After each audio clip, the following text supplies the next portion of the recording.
Este é o programa Nisto Cremos, as grandes verdades da Bíblia. O estudo de hoje é o número 19. Nós vamos aprender mais sobre a lei de Deus na Bíblia. A vida em sociedade só é possível e viável se houver leis para garantir a ordem e o bem-estar de todos. Não é diferente no universo criado por Deus. Ele estabeleceu leis para possibilitar a felicidade e a segurança das suas criaturas. Esse é um dos temas mais fascinantes de serem estudados na Bíblia. Convido você para vermos juntos o que a Bíblia ensina sobre a santa lei de Deus. Bem, quando falamos sobre a lei de Deus, é preciso lembrar que Deus estabeleceu vários conjuntos de leis para o seu povo. Podemos citar inicialmente esses exemplos. Sistemas de leis na Bíblia, por exemplo, as leis cerimoniais, as leis civis, leis penais, leis sanitárias, leis comunitárias. Em todas essas leis vamos encontrar aquelas que são universais e as que não são universais. Por exemplo, as leis cerimoniais e as leis civis para o povo de Israel não são leis universais. Elas foram dadas para uma época e para circunstâncias específicas. Já as leis de saúde, as leis sobre sexo, a lei dos 10 mandamentos, envolvem princípios universais que são válidos para todos os seres humanos em todas as épocas e lugares. Em nosso estudo de hoje, nós vamos nos concentrar na lei dos 10 mandamentos. Ao conceder a sua lei no Monte Sinai, Deus não apenas revelou a si mesmo como a majestosa e suprema autoridade do universo, ele também se revelou como o Redentor de seu povo. Pelo fato de ser o Salvador, ele não apenas chamou a Israel, mas a toda a humanidade à obediência a essas breves, abrangentes e autorizadas orientações, que incluem todos os deveres da humanidade em relação a Deus e em relação uns para com os outros. Você conhece os 10 mandamentos? Você já leu na Bíblia os 10 mandamentos? É o que nós vamos fazer agora. Veja, está relatado no livro de Êxodo, capítulo 20, dos versos 3 a 17. Primeiro mandamento, não terás outros deuses diante de mim. Segundo mandamento, não farás para ti imagem de escultura, nem semelhança alguma do que há em cima nos céus, nem embaixo na terra, nem nas águas debaixo da terra. Não as adorarás, nem lhes darás culto, etc. Terceiro mandamento, não tomarás o nome do Senhor teu Deus em vão, porque o Senhor não terá por inocente o que tomar o seu nome em vão. Quarto mandamento da lei de Deus, lembra-te do dia de sábado para o santificar. 6 dias trabalharás e farás toda a tua obra, mas o 7º dia é o sábado do Senhor teu Deus. Não farás nenhum trabalho, nem tu, nem o teu filho, nem a tua filha, nem o teu servo, nem a tua serva, nem o teu animal, nem o forasteiro das tuas portas para dentro. Porque em 6 dias fez o Senhor os céus e a terra, o mar e tudo o que neles há, e ao 7º dia descansou. Por isso, o Senhor abençoou o dia de sábado e o santificou. Vamos agora para o 5º mandamento. Honra teu pai e tua mãe, para que se prolonguem os teus dias na terra que o Senhor teu Deus te dá. 6º mandamento, não matarás.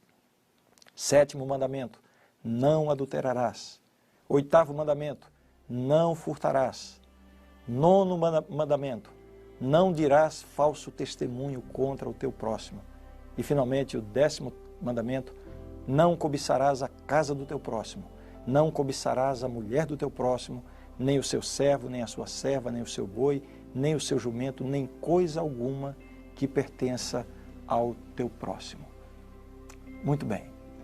Eu quero convidar você para analisarmos em detalhes profundos a respeito desse tema, da lei de Deus. Nós vamos dividir o nosso estudo em 4 tópicos principais. Primeiro, qual a natureza da lei de Deus?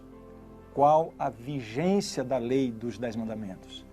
Quais as funções dessa lei? E, finalmente, eu quero analisar com você alguns textos bíblicos aparentemente difíceis que falam a respeito da lei de Deus no Novo Testamento. Então, eu convido você a me acompanhar com muita atenção e muito interesse aquilo que nós vamos apresentar a partir de agora.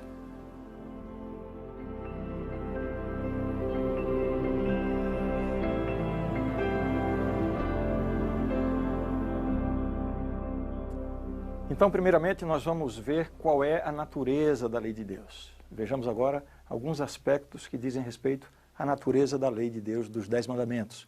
Em primeiro lugar, de acordo com a Bíblia, a lei de Deus, os 10 mandamentos, são a expressão do caráter de Deus. Isso é visto nesse texto, por exemplo. A lei do Senhor é perfeita e restaura a alma.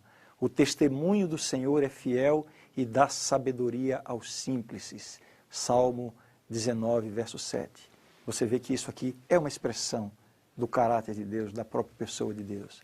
Veja ainda esse outro texto. Romanos 7, 12. O apóstolo diz assim: por conseguinte, a lei é santa e o mandamento santo, justo e bom. Veja se essas palavras também não se aplicam ao próprio Deus. Um Deus santo, justo e bom.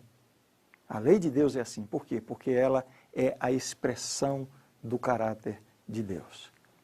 Além de expressar, refletir o caráter de Deus, o que mais podemos falar sobre a natureza da lei de Deus? Vejamos aqui. Em segundo lugar, a lei de Deus, os 10 mandamentos, compõem um sistema de leis como uma lei moral. Uma lei que tem um aspecto moral. Veja o texto bíblico que confirma isso. Todo aquele que pratica o pecado também transgride a lei, porque o pecado é a transgressão da lei. 1 João, capítulo 3, verso 4. Então a lei de Deus lida, entre outras coisas, lida com o pecado. Existe um aspecto moral. Um terceiro aspecto da natureza da lei de Deus é uma lei espiritual. Ou seja, os 10 mandamentos não estão falando apenas de um comportamento exterior. Refere-se também a uma condição interior do coração. E isso está muito claro em diversas passagens da Bíblia. Eu vou mostrar essas palavras que foram proferidas pelo próprio Jesus no Sermão da Montanha. Jesus disse assim: ouvistes que foi dito aos antigos, não matarás, e quem matar estará sujeito a julgamento. Eu, porém, vos digo que todo aquele que sem motivo se irar contra seu irmão estará sujeito a julgamento. Vejam, o próprio sentimento de ira, né, uma coisa interior, já é visto como uma transgressão do mandamento não matarás. Né? Continua dizendo, e quem proferir um insulto a seu irmão estará sujeito a julgamento do tribunal, e quem lhe chamar tolo estará sujeito ao inferno de fogo. Jesus disse também, ouvistes que foi dito, não adulterarás. Eu, porém, vos digo, qualquer que olhar para uma mulher com intenção impura, no coração já adulterou com ela. Isso está no capítulo 5 do Evangelho de São Mateus. Jesus está ressaltando essa dimensão interior. A lei de Deus não lida apenas com o comportamento exterior, ela é uma lei espiritual. O nosso segundo item para a consideração, o primeiro foi a natureza da lei de Deus, o segundo item que vamos considerar agora diz respeito à vigência da lei de Deus. Existe um verdadeiro debate teológico em torno desse ponto. A questão que muitos levantam é, os 10 mandamentos não precisam mais ser obedecidos pelos cristãos. Isso anda sendo apregoado aí por todos os cantos. E para defender essa tese, existem basicamente 3 argumentos. Essa tese de que os 10 mandamentos não precisam mais ser obedecidos. Quais são os 3 argumentos básicos usados pelas pessoas que afirmam que os 10 mandamentos não precisam mais ser obedecidos? Os 3 argumentos basicamente são esses. Eles dizem assim, a lei foi dada ao povo judeu, portanto não tem aplicação para nós hoje no Novo Testamento. É uma coisa do Antigo Testamento. Um outro argumento, a lei foi abolida na cruz. Quando Jesus morreu na cruz, então toda a exigência de se obedecer à lei de Deus, à lei dos 10 mandamentos, encerrou. A cruz foi o fim da lei. E um terceiro argumento ainda, para justificar essa ideia de que nós não precisamos mais obedecer os 10 mandamentos, o terceiro argumento é esse, é que a salvação é alcançada pela fé e não pelas obras. Muito bem, esses argumentos podem estar corretos, se forem bem compreendidos e bem aplicados. E nós vamos entender isso aqui agora. Vamos ver um de cada vez. O primeiro argumento. Argumento para afirmar que os 10 mandamentos não precisam mais ser obedecidos, segundo ensinam muitos grupos religiosos. O primeiro argumento, então, seria esse. A lei foi dada para o povo judeu. Compare comigo esses 2 textos bíblicos que nós vamos ver agora. O primeiro deles. Todo aquele que pratica o pecado também transgride a lei, porque o pecado é a transgressão da lei. 1 João capítulo 3, verso 4. Então veja bem esse conceito. Pecado é a transgressão da lei. Agora veja esse outro texto. Ora, se Deus não poupou anjos quando pecaram, antes, precipitando-os no inferno, os entregou a abismos de trevas, reservando-os para juízo, segundo Pedro 2,4. Raciocine comigo. O primeiro texto diz que pecado é a transgressão da lei. Esse texto aqui está dizendo que os anjos pecaram. Quando os anjos pecaram? Muito antes de existirem judeus. Então essa ideia de que a lei foi dada para os judeus fica totalmente desqualificada com essa realidade de que mesmo os anjos, antes da criação do ser humano, já haviam cometido pecado. E se pecado é transgressão da lei, significa que a lei já existia muito antes disso. A única conclusão a que podemos chegar é de que a lei é eterna. Ela já existia antes da criação do nosso planeta.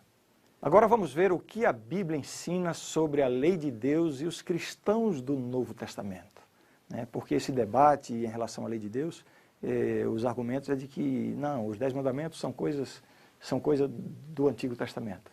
O que a Bíblia fala no Novo Testamento a respeito da lei de Deus? Vamos ver algumas coisas aqui. Primeiramente, esse texto do Apocalipse, que diz assim: aqui está a perseverança dos santos, os que guardam os mandamentos de Deus e a fé em Jesus. Portanto, no Novo Testamento, há referência a um povo de Deus.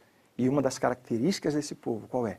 Guardar os mandamentos de Deus. A outra característica é a fé em Jesus. Acabamos de ver aqui, com relação ao primeiro argumento, que a lei foi dada ao povo judeu. Nós acabamos de checar que os princípios da lei de Deus existiam muito antes do povo judeu. É uma lei eterna. Vamos ver agora o segundo argumento. Vamos ler então alguns textos bíblicos que tratam desse ponto. Acompanhem com atenção. O primeiro texto, Romanos 10,4.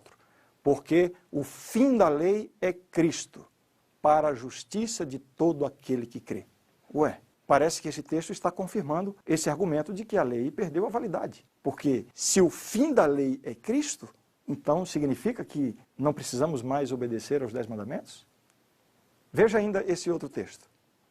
Mas agora em Cristo Jesus, vós que antes estáveis longe, fostes aproximados pelo sangue de Cristo, porque Ele é a nossa paz, o qual de ambos fez um, e tendo derribado a parede da separação que estava no meio, a inimizade, aboliu na sua carne a lei dos mandamentos na forma de ordenanças, para que dos dois criasse em si mesmo um novo homem, fazendo a paz. Efésios 2, versos 13 a 15. Esse texto aqui também parece que está dizendo que a lei dos 10 mandamentos não precisa mais ser observada, ser obedecida. Como é que diz aí? Aboliu da sua carne a lei dos mandamentos na forma de ordenanças. Mas vejamos ainda um terceiro texto. Colossenses capítulo 2, versos 13 e 14.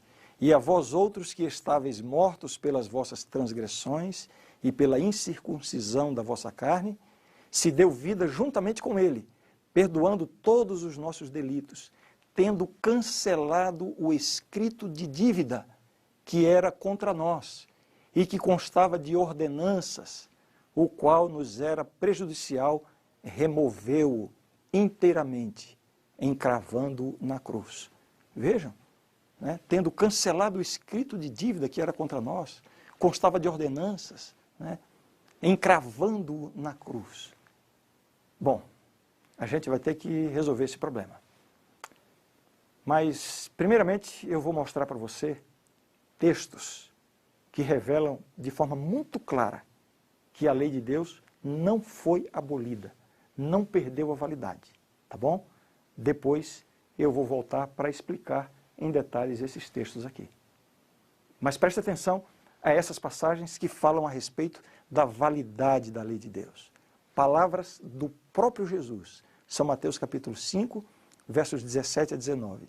Não penseis que vim revogar a lei ou os profetas. Não vim para revogar, vim para cumprir. Porque em verdade vos digo, até que o céu e a terra passem, nenhum i ou um tio jamais passará da lei até que tudo se cumpra. Aquele, pois, que violar um destes mandamentos, posto que dos menores, e assim ensinar aos homens, será considerado mínimo no reino dos céus. Aquele, porém, que os observar e ensinar, esse será considerado grande no reino dos céus. Esse texto dispensa qualquer explicação. Quero ler ainda alguns outros textos confirmando a validade, a vigência da lei de Deus de forma muito clara. Tito, capítulo 2, versos 10 e 11. Não furtem, pelo contrário, deem prova de toda fidelidade, a fim de ornarem em todas as coisas a doutrina de Deus, nosso Salvador, porquanto a graça de Deus se manifestou salvadora a todos os homens. Por que a Bíblia está dizendo aqui, não furtem? Será que furtar deixou de ser pecado no Novo Testamento? Porque se Jesus morreu na cruz e aboliu a lei é que diz, não furtarás. Mas o Novo Testamento está dizendo o quê? Não furtem. Por quê? Porque furtar continua sendo uma transgressão da lei de Deus. Veja ainda esse outro texto. Romanos 7, verso 12. Por conseguinte, a lei é santa, e o mandamento santo e justo e bom. Uma expressão do próprio caráter de Deus.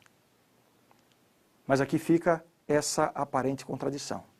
Eu li inicialmente alguns textos que parece que dão a entender que a lei de Deus foi abolida na cruz, foi cancelada, foi cravada na cruz e expressões do tipo. Como explicar essa contradição? Bem, a Bíblia faz uma diferença entre a lei moral dos 10 mandamentos e a lei cerimonial do Antigo Testamento. E às vezes nós podemos ler de uma e pensar que o texto está falando da outra. Só para você saber o que era a lei cerimonial. A principal ordenança dessa lei era o sacrifício de animais. Como é que acontecia isso? Um israelita cometia um pecado, se sentia culpado por isso, então ele tinha que cumprir um ritual estabelecido pela lei. O ritual era, ele tomava um cordeiro do seu rebanho, levava até a presença do sacerdote, lá na presença do sacerdote, no tabernáculo, ele então confessava o seu pecado com a mão imposta sobre a cabeça do animal, aí ele matava o animal, o sacerdote pegava um pouco do sangue, entrava no santuário e aspergia o sangue dentro do santuário. Isto era uma ordenança, era um ritual, era uma lei cerimonial que simbolizava aquilo que Jesus iria fazer. Eles estavam vivendo na época antes de Jesus. Esse cordeirinho era um símbolo de Jesus Cristo, uma vítima inocente que não tinha nada a ver com o pecado do pecador. E o pecador tinha que ter essa noção, que para ser perdoado, uma vítima inocente iria morrer no seu lugar. Essa foi uma forma didática que Deus estabeleceu para fazer o povo de Israel relembrar sempre da necessidade de um Salvador. Tudo em forma de simbolismos, tudo em forma de cerimônias. Qual é a diferença entre a lei cerimonial e a lei moral? O corpo principal da lei cerimonial na Bíblia está no livro de Levítico, capítulos 1 a 9. Existe algo também no livro de Êxodo e também em Deuteronômio. Quais são as principais características dessa lei cerimonial? São essas aqui. Em primeiro lugar, a lei cerimonial era uma sombra. Olha o que diz Hebreus, capítulo 10. Ora, visto que a lei tem sombra dos bens vindouros, não a imagem real das coisas, nunca jamais pode tornar perfeitos os ofertantes com os mesmos sacrifícios que, ano após ano, perpetuamente, eles oferecem. Está falando de quê? Duas coisas importantes nesse texto. Primeiro, está dizendo que a lei tem sombra, funciona como uma sombra. E de que lei está falando? Está falando aqui dos 10 mandamentos? Claro que não, porque está fazendo referência aqui, aos ofertantes, aos sacrifícios. claramente está tratando da lei cerimonial, que era uma sombra. A primeira característica, portanto, da lei cerimonial. A segunda característica da lei cerimonial é que ela foi abolida na cruz. Vejam, esse texto está falando aqui do momento em que Jesus morreu na cruz. Aí aconteceu o seguinte: eis que o véu do santuário se rasgou em duas partes, de alto a baixo. Tremeu a terra, fenderam-se as rochas. Esse evento é extremamente significativo. O que era esse véu do santuário? Lembra que todo o sistema cerimonial estava baseado no santuário? Quando acontecia um sacrifício, o sacerdote pegava um pouco do sangue, levava lá para dentro e aspergia um pouco. Ou seja, o santuário em Israel era o centro de toda essa economia cerimonial, esse ritualismo cerimonial, a lei cerimonial. E dentro do santuário havia uma divisão, o lugar santo e o lugar santíssimo. O lugar santíssimo só era entrado uma vez por ano pelo sumo sacerdote. Era uma coisa muito solene. Com a morte de Cristo, acontece uma coisa sobrenatural. O véu do santuário, o véu que separava o lugar santo do lugar santíssimo, foi rasgado. Uma demonstração que o próprio Deus deu, de que todo aquele sistema cerimonial havia sido o quê? Anulado, cancelado. Essas são, portanto, as duas principais características da lei cerimonial. Era uma sombra representativa do verdadeiro sacrifício, as cerimônias apontavam para Jesus, e a segunda característica é que ela foi abolida com a morte de Cristo. Ou seja, a sombra encontrou o verdadeiro. Um conjunto de cerimônias que apontava para a morte de Cristo. Quando Cristo morreu, as cerimônias perdem o seu valor. Agora vamos analisar aquelas passagens aparentemente contraditórias que eu mostrei para você agora há pouco, que parece que indicam que a lei de Deus foi abolida, a lei dos 10 mandamentos. Vejamos. As passagens são essas, Romanos 10, 4. Porque o fim da lei é Cristo para a justiça de todo aquele que crê. Dá a ideia de que com Cristo a lei terminou. Veja bem, a palavra fim aqui é, no grego, a palavra telos, que pode significar várias coisas. Término, cumprimento, obrigação, alvo, objetivo. O sentido básico, a acepção básica da palavra telos no Novo Testamento é cumprimento. Portanto, aqui está o que seria o significado do texto de acordo com a palavra original usada na Bíblia. Cristo foi o cumprimento das figuras e símbolos do Antigo Testamento, a culminação da Torá, e não o fim no sentido de ter terminado tudo. Agora vamos para Efésios capítulo 2, verso 15. Porque ele é a nossa paz, o qual de ambos fez um, e tendo derribado a parede da separação que estava no meio, a inimizade, aboliu na sua carne a lei dos mandamentos na forma de ordenanças. Qual é o contexto? Os judeus cristãos estavam exigindo que os gentios convertidos praticassem os rituais judaicos. Era essa a questão em debate no contexto dessa passagem. E claramente, a referência aqui é a lei cerimonial. Veja a palavra ordenanças no texto. Nós não podemos ler esse texto e aplicá-lo como se estivesse falando sobre a lei moral, a lei dos 10 mandamentos. O próprio texto é claro quando usa o termo ordenanças. Vejamos agora Colossenses capítulo 2, versos 13 e 14. E a vós outros que estáveis mortos pelas vossas transgressões e pela incircuncisão da vossa carne, vos deu vida juntamente com ele, perdoando todos os nossos delitos, tendo cancelado o escrito de dívida que era contra nós e que constava de ordenanças, o qual nos era prejudicial, removeu-o inteiramente, encravando-o na cruz. Aí alguns dizem, está vendo aí? A lei foi cravada na cruz, não precisamos mais obedecer. Basta olhar com um pouquinho de atenção, né? O termo usado aí, né? Esse escrito de dívida, tendo cancelado o escrito de dívida, a palavra usada aqui, ó, keirografon. Isso aqui era um documento que a pessoa assinava se comprometendo a pagar uma dívida. É o que nós podemos chamar hoje de uma nota promissória. Nós temos uma dívida com Deus, a dívida do pecado. Todos nós somos devedores diante de Deus. Então, quando Jesus morreu na cruz, ele cravou na cruz esse escrito de dívida. O que ele cravou na cruz não foram os 10 mandamentos. Ele cravou a nossa dívida. A morte de Jesus foi o pagamento pelos nossos pecados. A palavra ordenanças aqui nesse texto aponta também para a lei cerimonial. Você ainda está disposto a continuar um pouquinho com esse tema? Vamos analisar agora o último argumento. Nós começamos com os 3 argumentos básicos que são usados para afirmar que a lei de Deus não precisa mais ser obedecida. Você deve lembrar dos 3 argumentos. Eles dizem, a lei foi dada ao povo judeu, por isso não precisa ser obedecida. Já eliminamos esse argumento. A lei foi abolida na cruz. Já vimos aqui a diferença entre a lei cerimonial, que de fato foi abolida na cruz, e a lei dos 10 mandamentos, que não podem ser, esses mandamentos não podem ser abolidos porque refletem o caráter de Deus. Acabamos de ver isso. Agora, a última declaração que é usada para defender a ideia de que nós não precisamos mais obedecer aos 10 mandamentos. A declaração é a seguinte, a salvação é alcançada pela fé e não pelas obras. Bem, quanto a este argumento, eu preciso dizer que concordo plenamente com ele. Está corretíssimo. Eu não estou dizendo, não estou concordando que a lei foi abolida, e sim que a salvação é alcançada pela fé e não pelas obras, não pela lei. Vamos chamar esse assunto aqui de a relação entre fé e obras.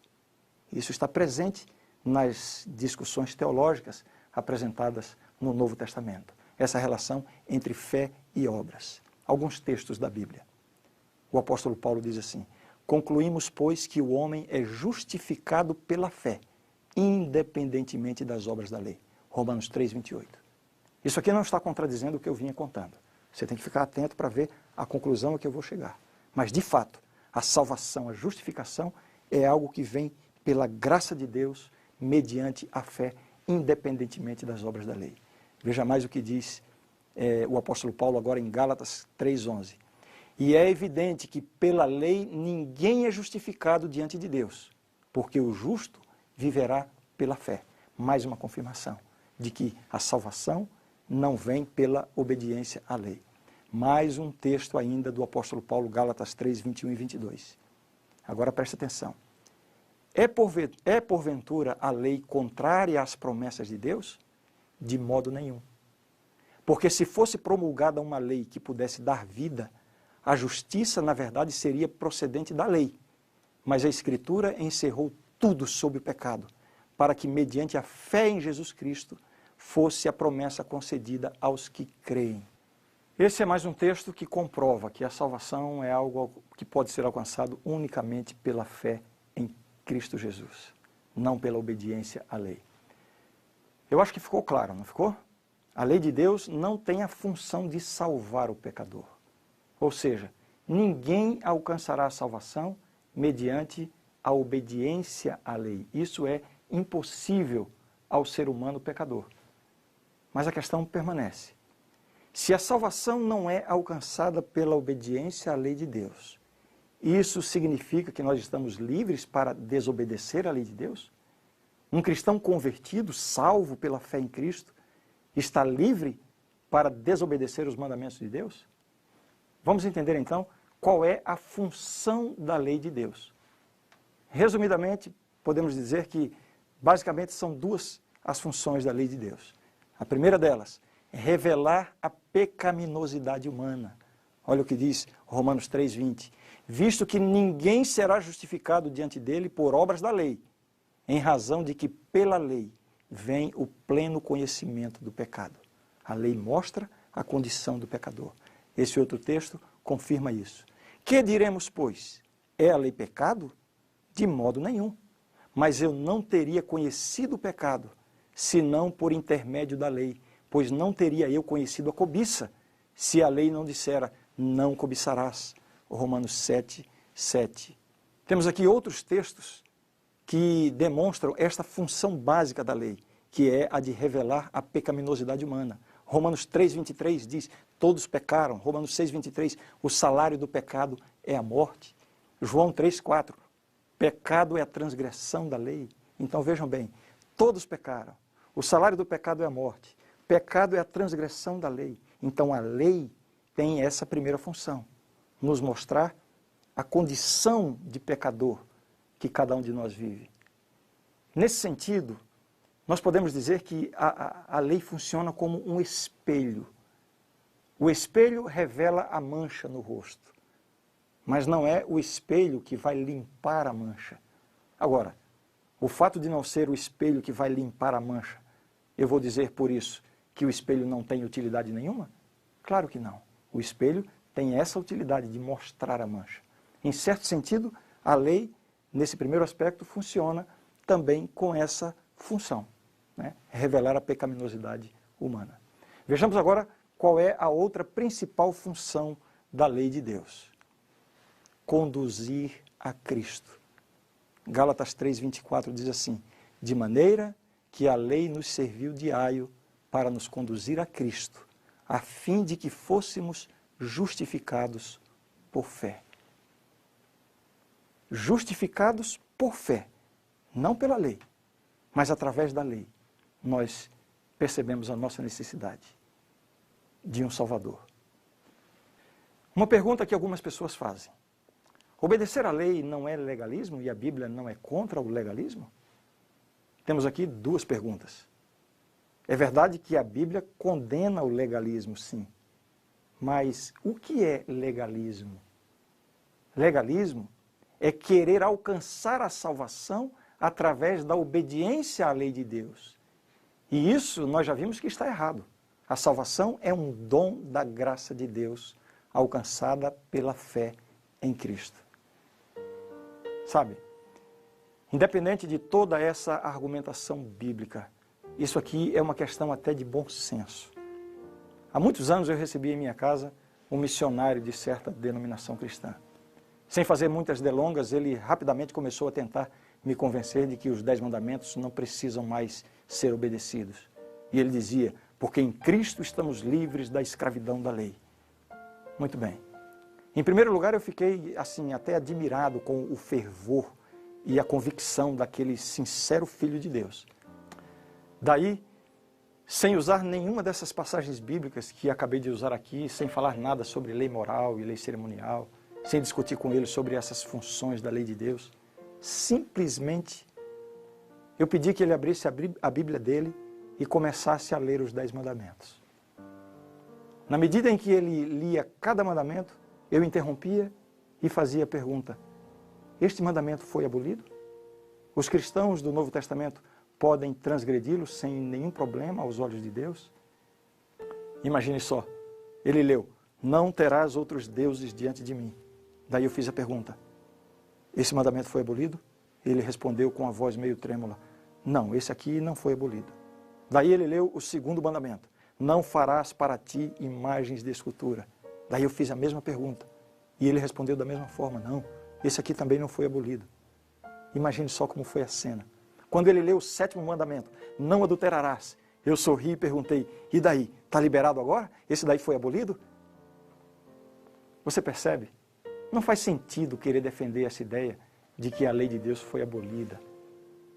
Para ser sincero, naquela ocasião, o único mandamento dos 10 que aquele missionário argumentou comigo, o único mandamento que ele disse assim, esse aqui foi abolido sim, não precisamos mais obedecê-lo, foi o 4º mandamento, que fala da observância do sábado como dia de repouso.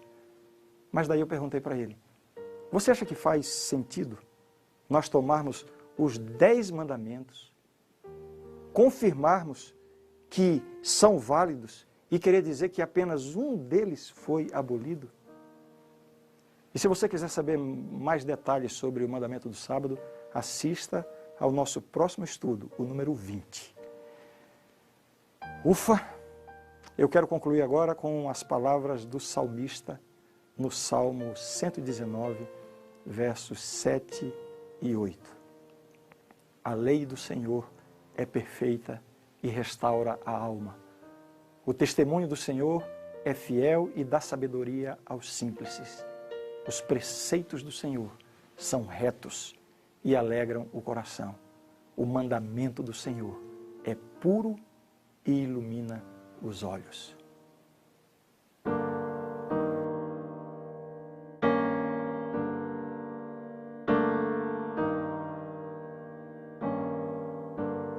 Acredito no Deus Criador da terra e céu. Acredito em Cristo, seu Filho, meu Salvador, nasceu, tornou-se um de nós, morreu e da morte ressurgiu. Ele é o caminho, a verdade e a vida. Ele me leva pra junto do Pai. Serei fiel, guardarei os seus mandamentos.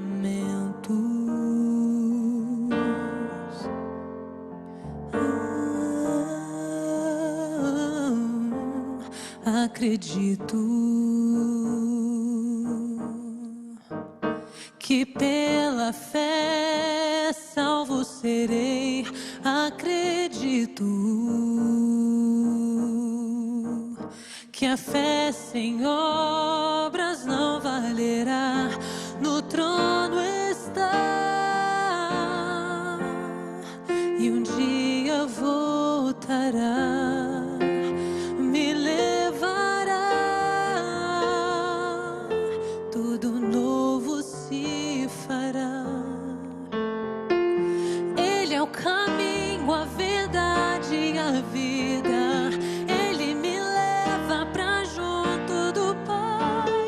Serei fiel, guardarei os seus mandamentos.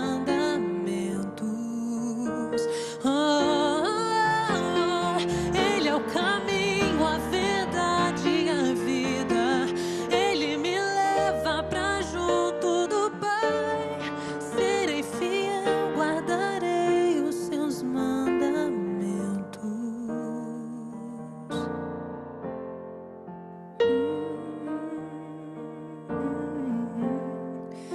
Não se turbe o teu coração. Crê em Deus, confia em Jesus.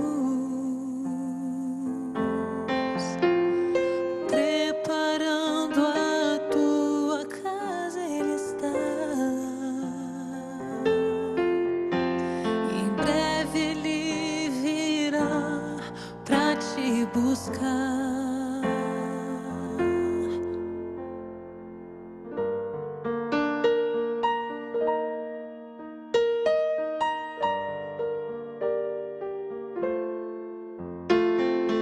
Ele é o caminho, a verdade e a vida. Ele me leva pra junto do Pai. Serei fiel, guardarei os seus mandamentos.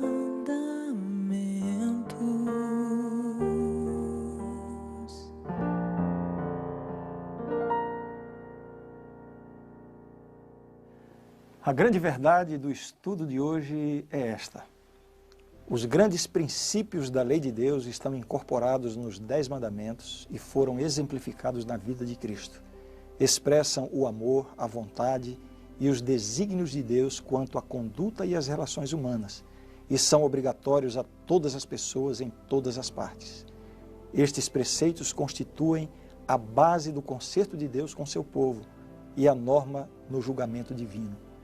Por meio da atuação do Espírito Santo, eles apontam para o pecado e despertam o senso da necessidade de um Salvador.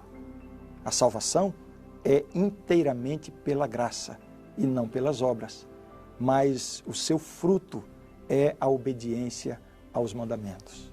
Esta obediência desenvolve o caráter cristão e resulta numa sensação de bem-estar. É uma evidência de nosso amor ao Senhor e de nossa solicitude por nossos semelhantes. A obediência por fé demonstra o poder de Cristo para transformar vidas e fortalece, portanto, o testemunho cristão. Esta é a verdade e eu creio nisto. No nosso próximo estudo, nós vamos nos aprofundar mais sobre o quarto mandamento da lei de Deus, o sábado. Por que a maioria dos cristãos observa o domingo em lugar do sábado? O que aconteceu ao longo da história? Vamos ver então com muita atenção esse tema que você não pode perder. A gente se vê.